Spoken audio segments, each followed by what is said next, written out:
Usagi Yojimbo stories! Yep, I just can't get enough of that rapid ronin. If you've checked out my channel at all, you know that I'm a huge fan of Stan Sakai's long-running comic book series about the lone samurai and his various adventures in anthropomorphic feudal Japan. So far I've covered all of his cartoon appearances, his far too few video games, and even counted down my favorite stories in what is still one of my most viewed videos today. Not that I would ever dream of being enough of a sellout to milk a success and make a sequel video. In all seriousness though, there are a couple of reasons I want to talk about this guy again. First of all, that video is about 2 years old by now.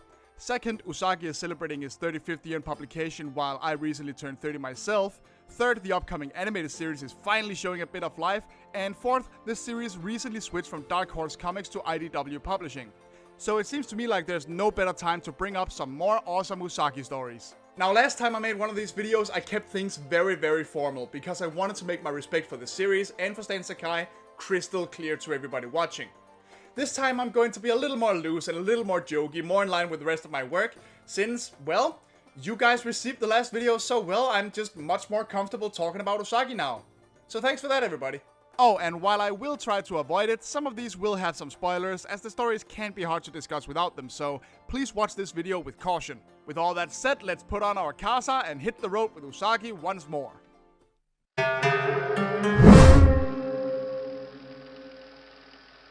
Okay, I better address the elephant in the room and cover these stories immediately.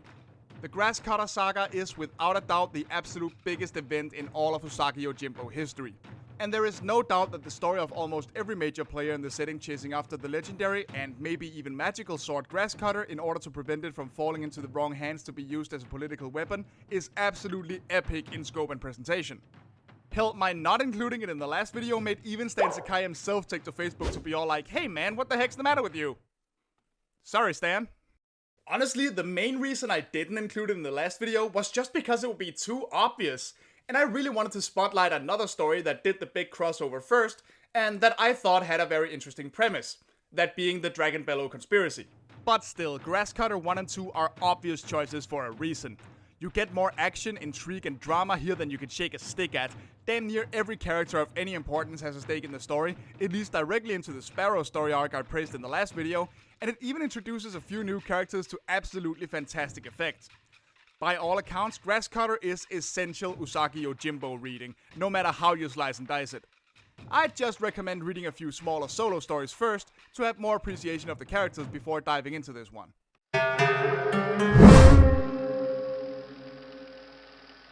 And since we're talking about stuff that I left out of the last video, let's bring up one of Usagi's coolest friends and allies, Inspector Ishida. Don't let this man's short stature and friendly demeanor fool you.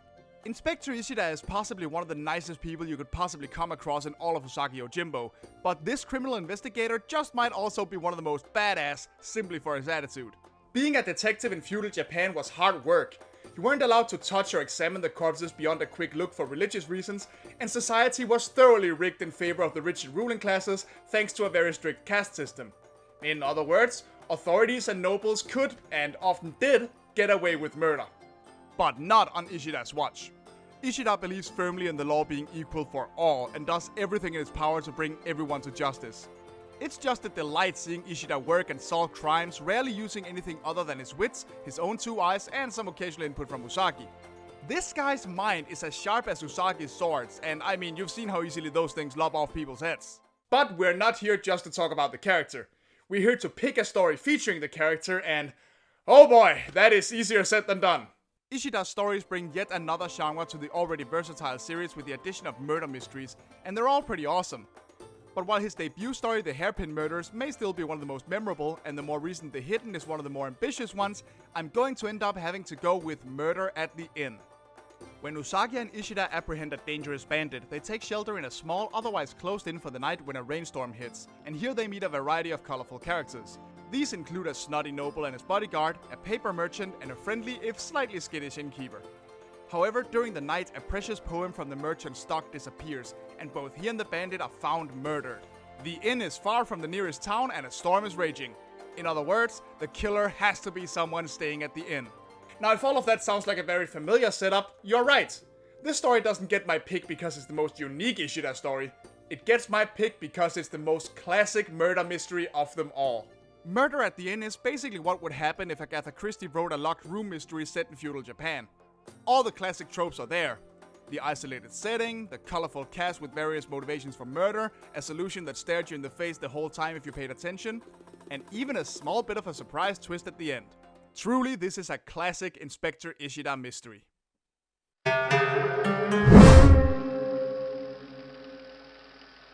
One of the biggest strengths of Usagi Yojimbo is its genre versatility.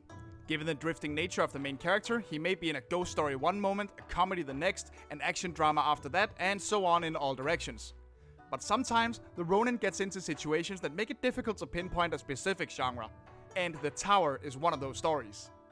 When a restaurant owner has enough of one of the wild Tokage stealing food from his stock, he chases one of them up the village watchtower. Usagi, being the kind soul he is, sees the poor creature up there afraid to come down and decides to climb up to help it.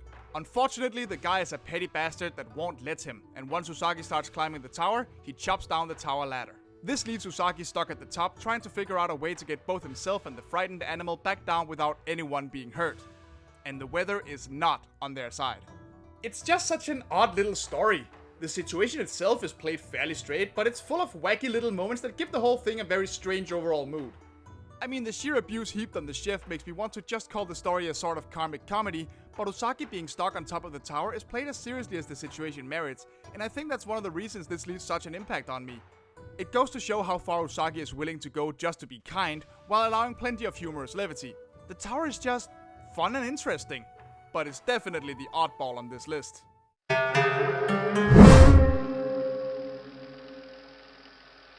I shouldn't have to say it at this point, but cute bunnies or not, Usagi Yojimbo is not a children's comic.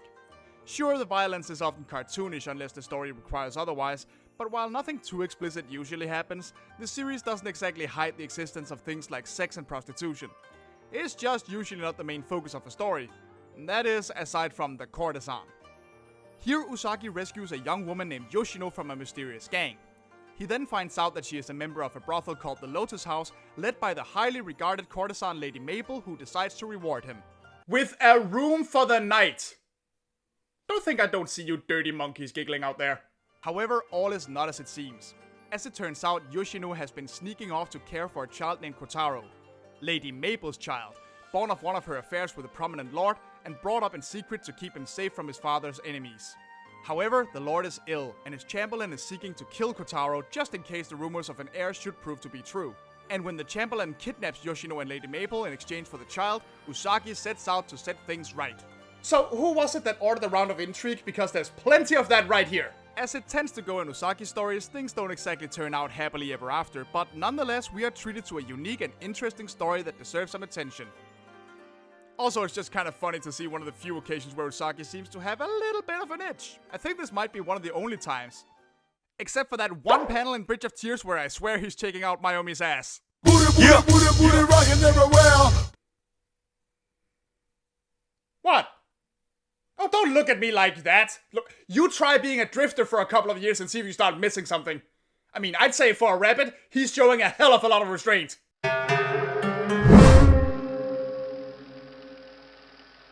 You know, when it comes right down to it, Usagi is a bit of a meddler.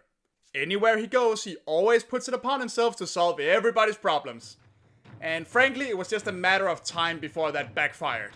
And that is precisely what happens in A Town Called Hell. When Usagi happens upon a town that has been dragged down into complete lawlessness by a gang war between two feuding crime bosses, he pretends to seek employment with one of the bosses and conspires with the other gang's hired muscle Kato to put an end to the war. The two plan to end all the fighting by basically getting one boss, Higa, to pay Kato a large sum of money to betray the new crime boss he already works for, thus at the very least leaving the town with the devil they know. And sure enough it works! For about an hour. Because that's when Higa decides to trick Kato into thinking Usagi played him for a fool and ran off with all the money he was promised, prompting Kato to follow him to get it back. Oh, and while the both of them are gone, Higa decides to clamp down harder on the town, making it even more of a lawless hellhole than it already was, since he's paranoid about Kato and Usagi coming back for him. Which of course they do, once the misunderstanding is cleared up. So basically, everybody involved in this whole debacle decided to be a complete bonehead for a couple issues. Good job, guys? but we stopped a gang war and no townsfolk got hurt. And that drove Boss Higa over the edge. You're no better than those thugs. At least they don't pretend to help people. They do say the road to hell is paved with good intentions, and in this case almost literally so. It's kinda hard to argue that the waitress Ayaka here has a point, and it's interesting to see that for once, Usagi sticking his nose where it didn't belong had some dire consequences. After all, not all problems are solved with violence. Sometimes they're solved with more violence! I joke, of course. But when Higa takes the fight to them by threatening Ayaka, the two effectively raid his hideout and throw him to the townsfolk to let them decide his fate. And thus, hell is restored. And Kaito even finds himself a new home. All's well that ends well, I suppose. Oh, and also, Ayaka might be one of the coolest Usagi Yojimbo ladies ever. So there's that. Great story.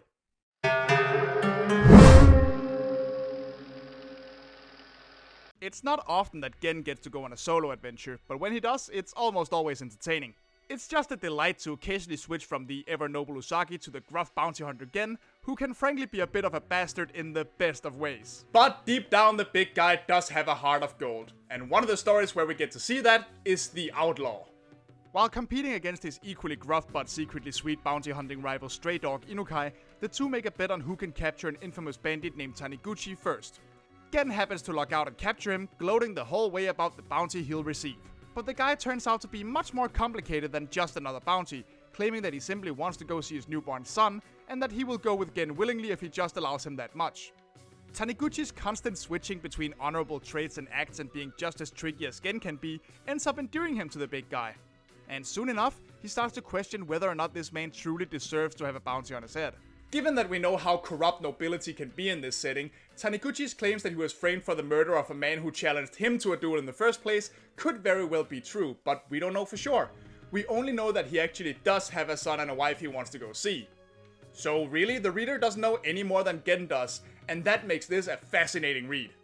Every man has a story to tell, and I think I'll leave it up to you to find out what Gen decides to do with the story Taniguchi tells him. Just, this is Usagi Yojimbo. Don't expect it to be entirely clear-cut.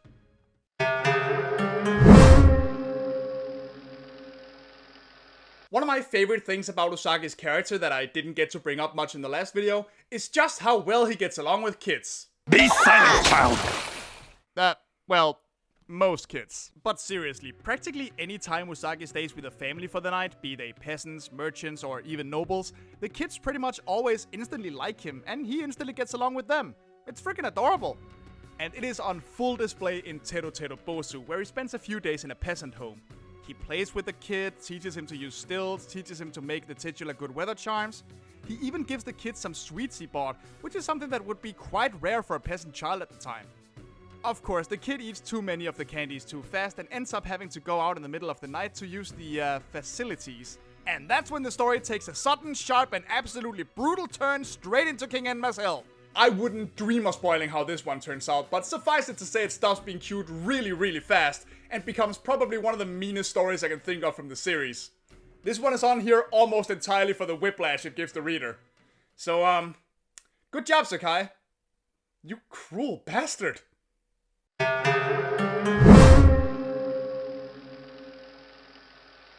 After the ordeal that was the Treasure of the Mother of Mountains, a story I praised to high heavens in the last video, Usagi spent some well-earned downtime with Tomoe in the Geishu region for a few issues.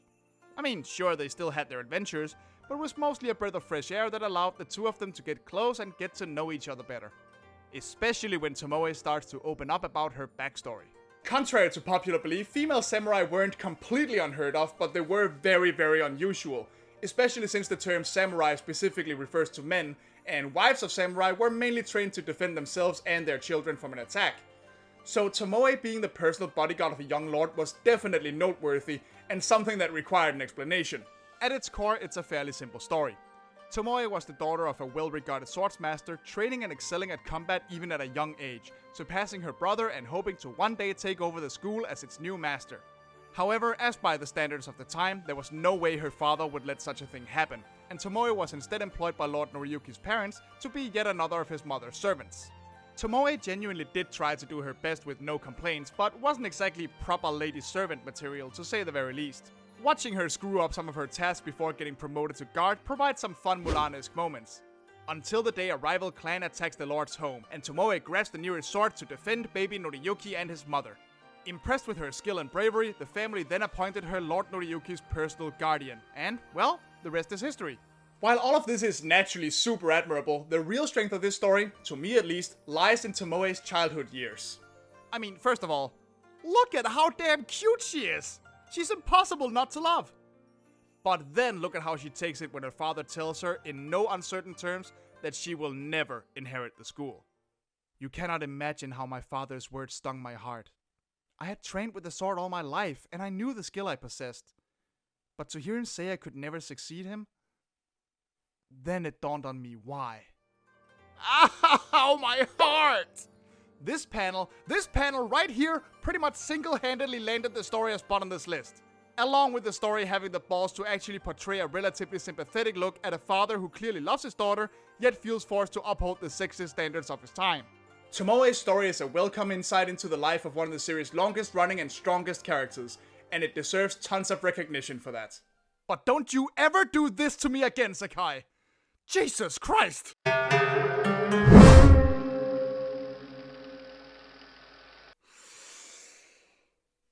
Stan?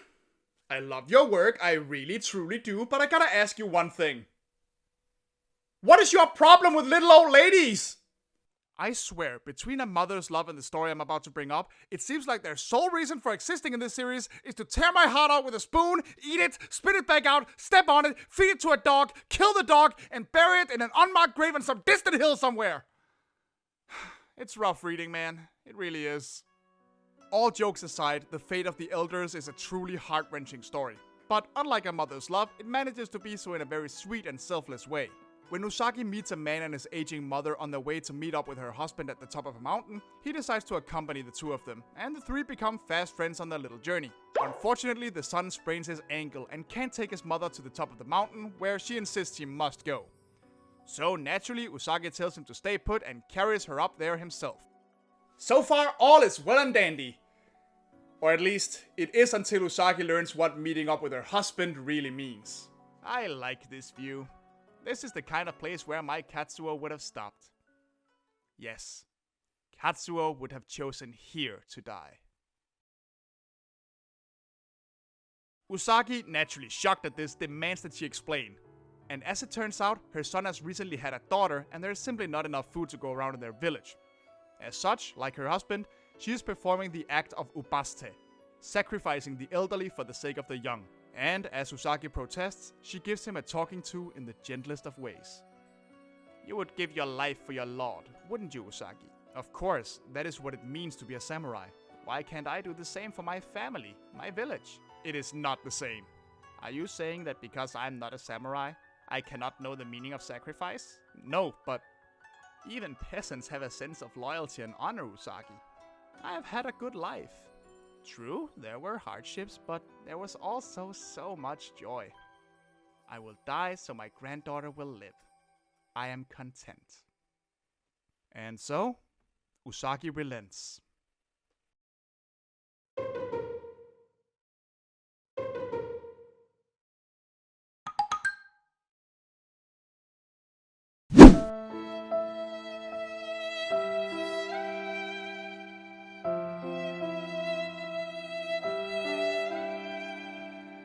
I'm not coming out until that nice old lady is alive again. I cannot stress enough that I do not believe suicide is to be glorified in any way, but once again, I respect the series greatly for showing such dedication to portraying the beliefs of its setting, hard-hitting and cruel as they may seem.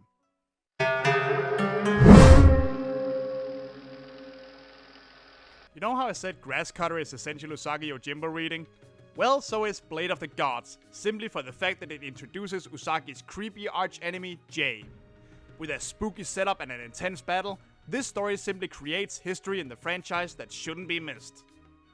Much like TERU BOZU, Remnants of the Dead sees Usagi getting along swimmingly with a sweet child until an enemy from one of his older adventures returns to attempt to assassinate her father. It's a tense little action story packed with plenty of sweetness for balance, and I highly recommend it. Being an artist myself, I know that sometimes you just want to go wild and draw some weird shit. The inn on Moonshadow Hill has Usagi visiting an inn that is surrounded by a forest seemingly jam-packed with every Japanese ghost and goblin under the sun. It feels like a very welcome excuse for Sakai to draw as many weird, classic yokai as possible in one story, and leads to a really funny conclusion that I wouldn't dare spoil. Love this one. I'll be honest, Runaways, in which Usagi escorts a noble's daughter and starts to develop feelings for her when she's forced to pose as a peasant during their journey, is largely on here because I have a personal weakness for these Lady and the Tramp style pairings. It is, however, still a fun yet bittersweet story that deserves a mention. Foreigners are a rare sight in Usagi Yojimbo, and the Spaniard Rodriguez is sure to leave a sour taste in Usagi and the reader's mouths. He demands that a local lord orders a kindly tea master named Nobu to commit harakiri, the more vulgar term for seppuku, in the name of studying their culture, but also clearly to satisfy his own sadism. But unfortunately for him, Usagi had just befriended that particular tea master.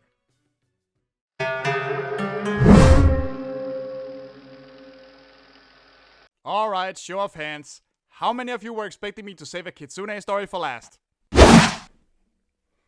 Alright, yeah, but so what? What do you want, a cookie? Anybody could have figured that out. You're not special.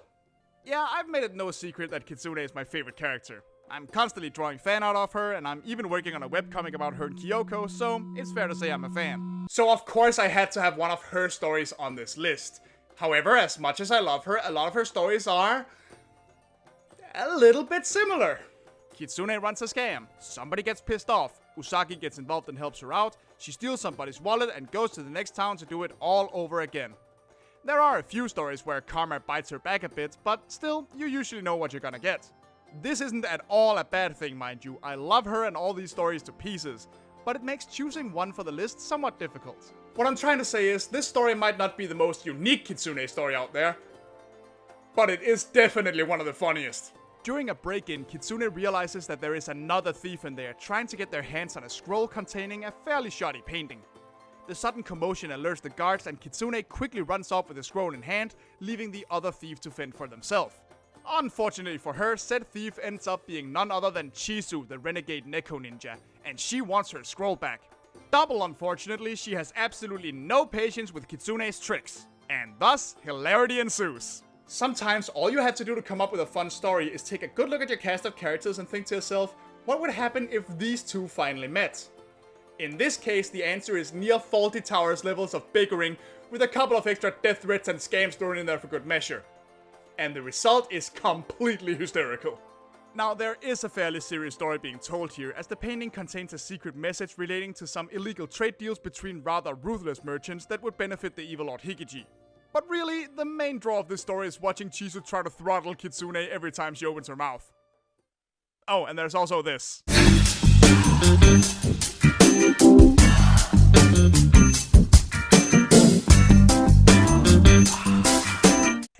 Hey, would you look at that? My man's got some game! And is now lacking a wallet. Probably worth it. And on that note, I think it's time we end the video. This series is near and dear to my heart, and there are still tons of stories I could talk about, but let's just end it here for now. I know I'll be following Usagi till the bitter end, and hopefully, you guys will be right there with me. See you next time.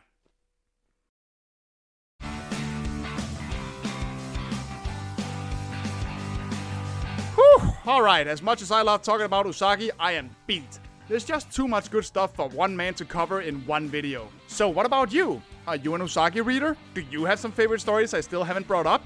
If you do, let me know in the comments below, and don't forget to click the like button while you're down there. Special thanks go out to Silvermoon, Ravenwolf, Warren Miller, and all my other patrons for being so kind as to support my work. I appreciate it more than you know, guys. Thanks a bunch. And if you're feeling generous and want to support me as well, there are links to my Ko-fi and Patreon pages in the description below. And as a bonus, donating a small monthly amount to my Patreon will earn you access to my in-progress feed, along with early access to my Usagi Yojimbo fan comic, as well as other future projects. Again, link is right there in the description.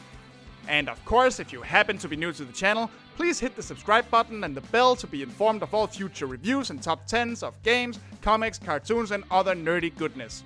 See you then, folks. Bye-bye.